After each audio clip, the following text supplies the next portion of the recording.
Guys, welcome back to our channel honey blog. আপনারা সবাই কেমন আছেন? আশা করি ভালো আছেন।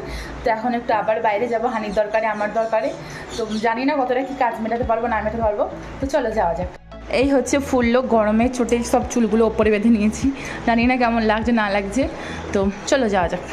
এই দিকে আর কি বর নিচে এসে দাঁড়িয়েছিল, তো ফোন করে বললো তুমি আর হানি আসো, আমি আর ওপরে যাবো না, তুলে সিঁড়ি বেয়ে উঠবো আবার নামবো। তো আমি বললাম আচ্ছা ঠিক আছে, আসতে লাগে না, আমরা যাচ্ছি। তো প্রথমে এসে আর কি গাছগুলোর ভিডিও করে নিয়েছি, যেহেতু ফুলগুলোকে অনেকদিন দেখানো হয়নি। যাই হোক, তো এদিকে আর কি আন্টিটা হানিকে টাটা করছিল। তো উনি আর কি নিচে দাঁড়িয়েছিল, কার সাথে কথা বলছিল আর কি। তো যেই দেখলো আমরা বের করতে যাচ্ছি, তো সেই সূত্রে হানিকে টাটা করলো। তো আন্টিটা প্রায় আমার ঘরকে আসে, মতলব চকলেট বাগেরা দিতে আসে, হানিকে অনেক ভালোবাসে। তো আমাদের ফ্ল্যাটের সবাই মোটামুটি ভালো। কথা বলতে বলতে বেরিয়েও পড়েছি, অনেকটা চলেও এসেছি। অনেক কাজকর্ম আছে, জানি না কতটা কি মেটাতে পারবো না মেটাতে পারবো, যেহেতু আজকে দিনটাই হাতে আছে, ওই সূত্রে আর কি বলা। আমার ফোনে প্রায় 2 থেকে 3টে ভিডিও শ্যুট করা আছে, তো এডিট করার টাইম পাচ্ছি না আর কি। যদিও এডিট করতে বেশি টাইম লাগে না, যেহেতু আমি মিনি ব্লগ ছাড়ি ওই সূত্রে। তো কি বলবো, আমি এখন ভীষণ ব্যস্ত, ভীষণ মতলব ধারণার বাইরে। যাই হোক, তো কথা বলতে বলতে চলেও এসেছি প্রথম কাজটা মেটাতে। তো এখানে প্রথমে এসেছি হানির ড্রেস কিনতে। তো যেহেতু ড্রেসের দোকানে অনেক ভিড় ছিল বলে ভেবেছিলাম পরে আসবো আর কি। তো একটা কাকা বললো পরে আসলে কিন্তু আরও অনেক ভিড় হবে, তো এখন অনেকই ফাঁকা আছে, এখন ফাঁকায় ফাঁকায় কিনে নাও, পরে কিন্তু তুমি ঢুকতেই পারবে না। ওই সূত্রে আর কি ভয়ে ভয়ে কিনে নিয়েছিলাম তখনই আর কি। তো ভিডিওটা তোমার যেদিনকে হানি স্কুলে মিটিং গেছিলাম সেই দিনকার আর কি বৈকালবেলার ভিডিও। তো এই দিন সকাল থেকে আর কি ভীষণ গরম ছিল। সকালে অতটা গরম গায়ে না লাগলেও বিকালবেলায় ভীষণই গায়ে লাগছিলো, যেহেতু একটা ছোট্টখাটো দোকানের মধ্যে যদি এত লোক থাকে গরম লাগবে না। যাই হোক, এদিকে হানির জামা কাপড় কেনাকাটা কমপ্লিট। তো এদিকে তো হানির ড্রেস কেনা হয়ে গেছে বলে অনেক খুশি হয়েছিল আমার হানি ওর ড্রেসগুলো দেখে। তো সেই সূত্রে দোকানে বসে গলা জড়িয়ে কি একটা বলছিল, ভালো মন্দ আর কি মনে পড়ছে না। যাই হোক, তো এদিকে ড্রেস কিনে আর কি বেরিয়ে পড়েছি। এখন অনেক জায়গায় যাব, অনেক কাজকর্ম আছে, মেটাতে লাগবে। তোমরা বিশ্বাস করবে না, আমি এখন এত বিজি থাকি না ধারণার বাইরে। তো বাবা মাকে ফোন করার মতনও আর কি সময়টুকু পাই না।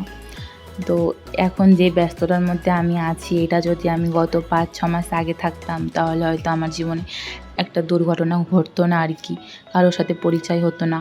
তো অনেক ভালো থাকতাম আগে যেমন ছিলাম, এখনও ভালো আছি। তো বীজখানে 5-6 মাস ছিলাম না আর কি। যাই হোক, আমার ভালো সময়ে আমি খারাপ সময়ের কথাগুলো না ভেবে আরও এগিয়ে যেতে চাই। তবু কোথাও না কোথাও আক্ষেপ থেকেই থাকে, মানুষ বলে কথা, কষ্ট তো হবেই, তাই না? তো আমারও আর কি অনেক কষ্ট হয়েছে, অনেক কান্নাকাটি করেছি, ভীষণ ডিপ্রেশনে চলে গেছিলাম। তো প্রায় 1 থেকে 1.5 মাস অবধি মতলব কিছু ভালো লাগতো না আর কি, কারোর সাথে কথা বলতে ইচ্ছা করতো নি। তবু আর কি সেই জায়গায় আমাকে সাথী আর তোলা আমাকে ভীষণ সাপোর্ট করেছে। তো সাথী আমাকে অল টাইম আমাকে ফোন করতো, কথা বলতো, খোঁজখবর নিত। যাই হোক, সাথী আর তোলা ওরা আমাকে এতটাই বোঝে না যে আমাকে ওরা পুরো জেরক্স করে বার করে দেবে যে আমার মন কি চায়, আমি কি করতে চাই, আমার কি কি দরকার। ওরা A to Z বুঝে যায়, কেন কি জানি, আমি জানি না। তো যাই হোক, এই বিষয়গুলো আমার খুব ভালো লাগে আর কি। আমি কিছু বলার আগে ওরা বুঝে যায়, আমার ভীষণ ভালো লাগে এই জিনিসগুলো।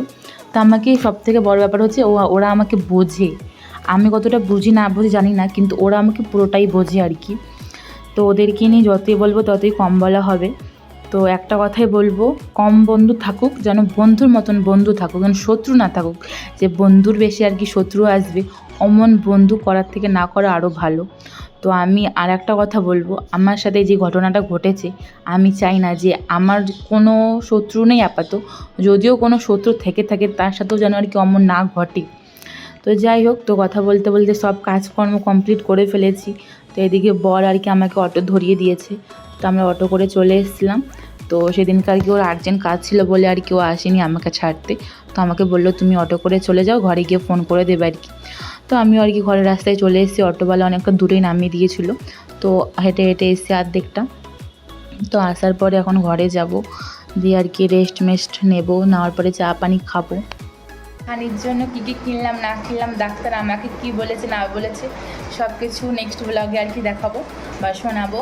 যেহেতু সারাদিন ভীষণ ধকল গেছে, সকাল 8টা থেকে এখন 9টা 23 বাজে, আবার এখন জামা প্যান্ট চেঞ্জ করে রান্না করতে হবে।